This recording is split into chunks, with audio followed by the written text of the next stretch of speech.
बिस्मिल्लाहिर्रहमानिर्रहीम, अस्सलाम वालेकुम स्टूडेंट्स। और ये जो हम लेक्चर बनाने लगे हैं ये टीचर्स के लिए भी है कि आपने अपने स्टूडेंट्स को जो बायोलॉजी का वाइवा है उसके लिए कैसे प्रिपेयर करना है, किस टाइप के क्वेश्चंस पूछे जाते हैं।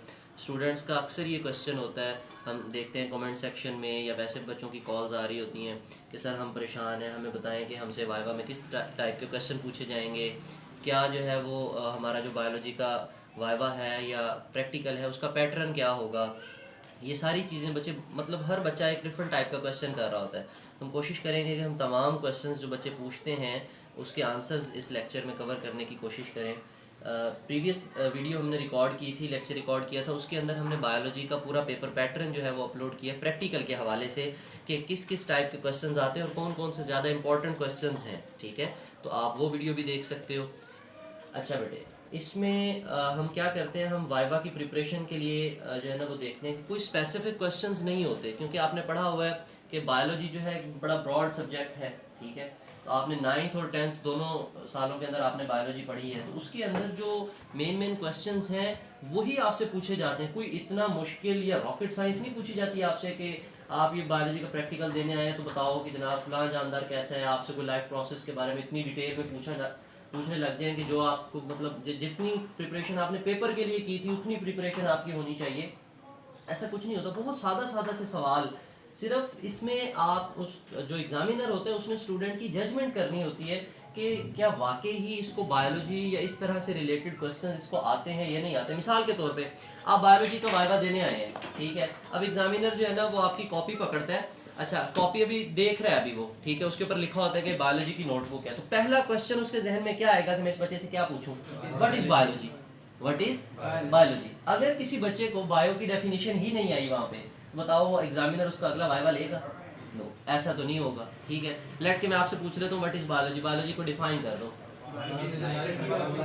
हाँ, अब देखो, एक बच्चा बोल रहा है biology is a study of life, एक बोल रहा है biology is a scientific study of life. तो आपने वहां पे जो वर्ड की सिलेक्शन बतानी है वो इम्पोर्टेंट है। ठीक है, अच्छा, फिर यही स्टूडेंट्स पूछ रहे होते हैं कि सर हमने उर्दू में जवाब देना है, तो मसला तो नहीं है, इंग्लिश मीडियम के स्टूडेंट है, मैं वहाँ पे उर्दू में जवाब दे रहा हूँ। अक्सर बच्चे पूछते हैं कि सर मैं तो इंग्लिश मीडियम पढ़ा हूँ लेकिन एग्जामिनर ने मुझसे पूछा है, मुझे तो इंग्लिश में आता नहीं था, मैं उर्दू में जवाब दे रहा हूँ। तो बेटा देखना है कि अगर आप एग्जामिनर ने पूछा है आपसे कि बायोलॉजी क्या है, बायोलॉजी की तारीफ करें बेटा। ठीक है, तो अगर उसने उर्दू में पूछ लिया तो वो फिर आपकी मर्जी, आप उर्दू में जवाब दे दें, उसको इंग्लिश में जवाब दे दें, वेल एंड गुड। ठीक है, अगर उसने पूछा what is biology, define biology, मतलब इंग्लिश में उसने क्वेश्चन पूछे, तो फिर आप कोशिश करें कि आप इंग्लिश में ही उसको आंसर करें। ठीक है, अगर आपसे कहा गया कि बायोलॉजी की तारीफ कर दें तो उसमें आप उर्दू में भी बता सकते हो, उसको इंग्लिश में भी बता सकते हो, पहली बात। अच्छा, दूसरी बात ये कि अगर उसने इंग्लिश में पूछ ही लिया है और आपको वो क्वेश्चन नहीं आता, इंग्लिश में बताना नहीं आ रहा, ठीक है, बजाय इसके कि आप जो है वो मेरी तरह की इंग्लिश बोलना शुरू कर दो, बाइलिंगुअल, ठीक है, आप इंग्लिश बोल रहे हो, वो टूटी हुई इंग्लिश बोल रहे हो, तो इससे अच्छा ये कि आप उसको उर्दू में सही जवाब दे दें। ठीक है, और very short and precise answer करना है आपने, जो सवाल पूछा गया उसी का जवाब देना है। ठीक है, मैं आपसे पूछूं व्हाट इज़ बायोलॉजी, बजाय इसके कि आप बायोलॉजी की डेफिनेशन सुनाने की बजाय आप कहें कि बायोलॉजी जो है सर ये साइंस की एक शाख है, साइंस की तो काफ़ी सारी शाखें हैं, फिजिक्स भी उससे निकली है, केमिस्ट्री भी उससे निकली है, बायोलॉजी भी उससे निकली है, मैथमेटिक्स भी उससे निकली है। ठीक है, ये तो बहुत पुराना सब्जेक्ट है, तो मैंने तो ये आपसे नहीं पूछा। ठीक है, नो डाउट कि आप मुझे क्या सही बातें बता रहे हो, गलत बता रहे हो, सही बता रहे हो। बच्चे बाहर कहते हैं सर मैंने बताया तो ठीक था। ठीक है, लेकिन बेटा जो क्वेश्चन पूछा है उसी का जवाब आपने देना है। आपसे क्वेश्चन बायोलॉजी की डेफिनेशन पूछी तो आपने वही सुनानी है बायोलॉजी की डेफिनेशन, बजाय इसके क्या बताने लग जाओ बायोलॉजी की 3 डिवीजन्स भी हैं, जोलॉजी भी होती है, बॉटनी भी होती है, माइक्रोबायोलॉजी भी होती है। ये आपको इसके नंबर नहीं मिलेंगे, आपको नंबर उसी के मिलेंगे जो आपसे क्वेश्चन पूछा गया है। अच्छा ठीक है, नेक्स्ट हम देखते हैं और किस तरह के। मिसाल के तौर पे अभी उन्होंने खोला ही है, तो कंटेंट में शुरू में आपसे जो है ना जो आपके 9th क्लास में स्टार्टिंग प्रैक्टिकल्स हैं उनमें माइक्रोस्कोप बनी हुई है शुरू में, ये डाइसेक्शन बॉक्स के कुछ जो है ना वो इंस्ट्रूमेंट्स बने हुए हैं। अच्छा, इसी तरह बैक्टीरिया वगैरह बने हुए हैं, आपके पास बैक्टीरिया है, अमीबा है, पैरामीशियम है, वॉल्वॉक्स है।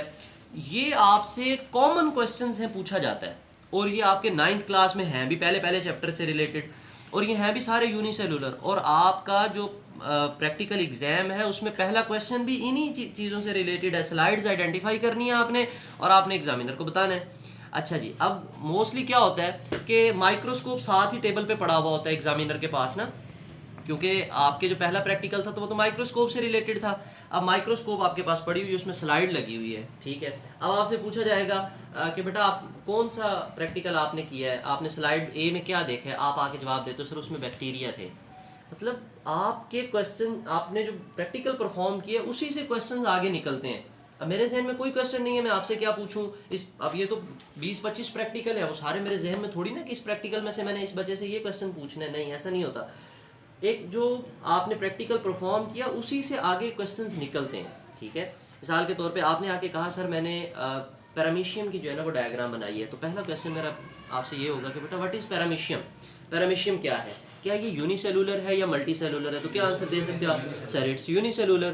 फिर अगला पूछा जा सकता है क्या ये प्रोकैरियोट है या यूकैरियोट है, ऑब्वियसली आप बताओगे कि सर ये तो हाँ शाबाश प्रोकैरियोट है ना, ये कम में ना हो, तो अगर ऐसे जवाब दोगे तो फिर माइनस भी हो जाएंगे मार्क्स। तो क्या है बेटा ये यूकैरियोट, क्योंकि आपने दो दो तो न्यूक्लियस बनाए हैं उसमें पैरामीशियम में। फिर आपसे यही क्वेश्चन पूछा जा सकता है बेटा कितने न्यूक्लियस बनाए हैं, आप बच्चों के जहन में होता है सर हमने एक न्यूक्लियस, तो एक तो नहीं होता पैरामीशियम में, तो दो होते हैं, एक छोटा और एक बड़ा न्यूक्लियस। इस तरह से क्या पैरामीशियम की होल बॉडी के ऊपर कुछ बनाया आपने, सीलिया होते हैं, वो किस काम आते हैं, मूवमेंट, लोकोमोशन, ठीक है। तो ये चीजें आपसे इस तरह से क्वेश्चन पूछे जाते हैं बेटा, ठीक है। अच्छा उससे आगे अगर हम जाएं, किसी ने अमीबा देख लिया है, अमीबा की मूवमेंट पूछ ली जाती है, प्रोकैरियोट यूकैरियोट के बारे में, यूनिसेलुलर मल्टी सेलुलर के बारे में, जो बेसिक कॉन्सेप्ट्स हैं आपसे वो पूछे जाते हैं। अच्छा इसी तरह एनिमल की दूसरा क्वेश्चन आपने परफॉर्म किया, एनिमल से रिलेटेड था, ठीक है। तो एनिमल्स के बारे में पूछना शुरू हो जाएंगे बेटा, मैमल्स की खसूसियात बता दें, फिश की बता दें, वही जो चैप्टर नंबर 3 बायोडाइवर्सिटी में है, ठीक है। अच्छा इसके अलावा एक बच्चा कहता है कि मैंने जो है ना वो ब्रीदिंग रेट वाला किया है, तो वो 10th क्लास के बायोलॉजी के शुरू वाले चैप्टर में से बेटा, फिर अच्छा ब्रीदिंग की है, ब्रीदिंग की डेफिनेशन सुना दो, ठीक है। अच्छा बता दी बेटा नॉर्मल ब्रीदिंग रेट कितनी होती है, इनहेलेशन क्या है, एक्सहेलेशन क्या है, ठीक है। कौन सी गैस हमारी बॉडी में यूज़ हो रही है, सेलुलर रेस्पिरेशन में कौन सी प्रोड्यूस हो रही है, ठीक है। इनहेल्ड एयर और एक्सहेल्ड एयर में कौन कौन सी हैं, इसी से आगे जो है ना वो बातें निकलती हैं। फिर मैं आपको बताने लगा था कि माइक्रोस्कोप पड़ी होती है, तो ज़्यादातर क्वेश्चन जो हैं वो आपसे यही पूछ लेते हैं कि बेटा ये क्या है, तो आप सिंपल सा आंसर कर दोगे सर ये क्या है, माइक्रोस्कोप है, ठीक है। फिर अगला क्वेश्चन ये होगा कि बेटा इसके पार्ट्स आपने पढ़े थे, कौन सी माइक्रोस्कोप ये जो आपको दिखा रहे हैं, आपके स्कूलों के अंदर ज़्यादातर होती है एक लेंस वाली मोनोकुलर ना, होता मैकेनिज्म उसका भी यही है, जो ये इसका मैकेनिज्म है वो भी कंपाउंड माइक्रोस्कोप, ये भी कंपाउंड माइक्रोस्कोप। को कंपाउंड माइक्रोस्कोप क्यों कहते हैं बताएं, शाबाश शाबाश। उसमें दो लेंसेज होते हैं, एक आपने पढ़ा है कि ऑब्जेक्टिव लेंस होता है और एक आईपीस, ये आईपीस है, और ये जो नीचे वाला होता है ये ऑब्जेक्टिव लेंस है, ठीक है। तो दो लेंसेज है इसलिए हम इसको कंपाउंड कहते हैं। जैसे आप केमिस्ट्री में पढ़ते हो कंपाउंड दो या दो से ज्यादा चीजों के मिलने से बनता है। अच्छा फिर आपसे पूछा जाता है बेटा इसको लाइट माइक्रोस्कोप क्यों कहते हैं, क्योंकि इसमें सोर्स जो लाइट है वो विजिबल लाइट इस्तेमाल होती है, ठीक है। क्योंकि हमें चीज़ें नज़र ही तब आती हैं जब उनमें से लाइट की रिफ्लेक्शन, लाइट पास हो। तो इसमें से हम इसको कहते हैं कि इसमें आपने देखा होगा आपके जो स्कूलों में माइक्रोस्कोप होती है उसके नीचे छोटा सा शीशा मिरर लगा हुआ होता है, जैसे हम घड़ी से एक दूसरे बच्चे की आंख में जो है ना वो रिफ्लेक्शन उसका डाल रहे होते हैं तंग करने के लिए, बिल्कुल वैसे ही हम उसका रिफ्लेक्शन सेट करते हैं ताकि ये इस लेंस तक आए, ठीक है। अच्छा और कोई फ़र्क नहीं होता, माइक्रोस्कोप ये भी वैसी काम करती है वो भी वैसी काम करती है, ऑलमोस्ट लेंसेज भी उसी पावर के लगे हुए होते हैं, ठीक है। फिर आपसे पूछ लिया जाता है बेटा ये क्या चीज़ है, ये स्टेज है, उस वाले माइक्रोस्कोप में भी स्टेज होगी, ये क्या है बेटा, ये आर्म है, ये उसकी बेस है, नीचे इल्यूमिनेशन सिस्टम है, ये नीचे इसका पर्चर वगैरह लगा हुआ है, ये कोर्स एंड फाइन नोब्स हैं, ठीक है, ये स्टेज के क्लिप्स है, माउंटिंग क्लिप्स, ठीक है। और ये आपके पास जो है ना रोटेटेबल प्लेट है जिसके ऊपर ये लेंसेज फिक्स हुए हैं बेटा, और इसमें कोई ऐसी चीज़ नहीं है जो आपसे पूछी जा सके, ठीक है। अच्छा फिर माइक्रोस्कोप से रिलेटेड ही अगर आपसे पूछना है, आपसे पूछ सकते हैं बेटा what is magnification, what is resolving power, ठीक है। इलेक्ट्रॉन माइक्रोस्कोप और जो कंपाउंड माइक्रोस्कोप, लाइट माइक्रोस्कोप है, इसमें क्या फ़र्क है बेटा, लेंसेज का, उनकी रिजॉल्विंग पावर का, उनकी टाइप्स, इलेक्ट्रॉन माइक्रोस्कोप की टाइप्स पूछ सकता है, ठीक है। ये चीज़ें हैं। आपसे सेल पूछ सकता है, सेल क्या है, ठीक है। बायोलॉजी की कोई डेफिनेशन पूछ सकता है ब्रांचेस में से। ज़्यादातर आपसे जो है ना वो प्रैक्टिकल नोटबुक के हवाले से ही पूछा जाता है। आप कहते हो मिसाल के तौर पे मेरे पास परफॉर्म करने वाला प्रैक्टिकल आया कि investigate the presence of the chlorophyll या necessity of chlorophyll for photosynthesis.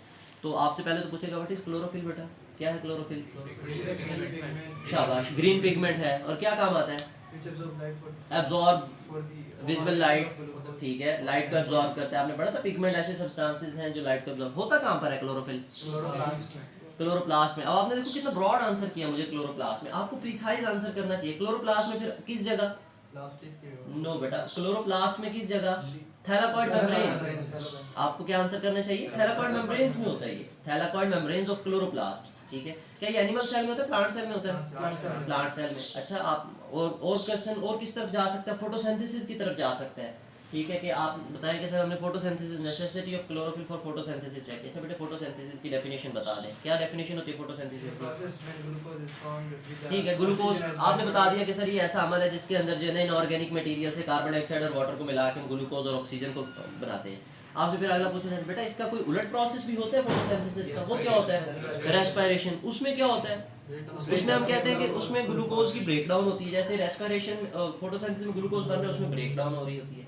ये आपसे क्वेश्चन पूछे जाते हैं। फिर रेस्पिरेशन है तो कितनी टाइप की रेस्पिरेशन होती है? दो। शाबाश। फोटोसिंथेसिस पूछी बेटा, कितने फेज होते हैं फोटोसिंथेसिस के? दो, एक डार्क रिएक्शन और एक पहले लाइट रिएक्शन होता है फिर डार्क। ये चीजें हैं जो कॉमन आपसे पूछी जाती हैं। ठीक है, इसमें परेशान होने की कोई बात नहीं है।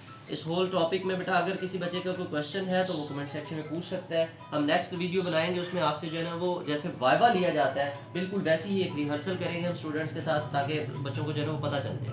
Thank you.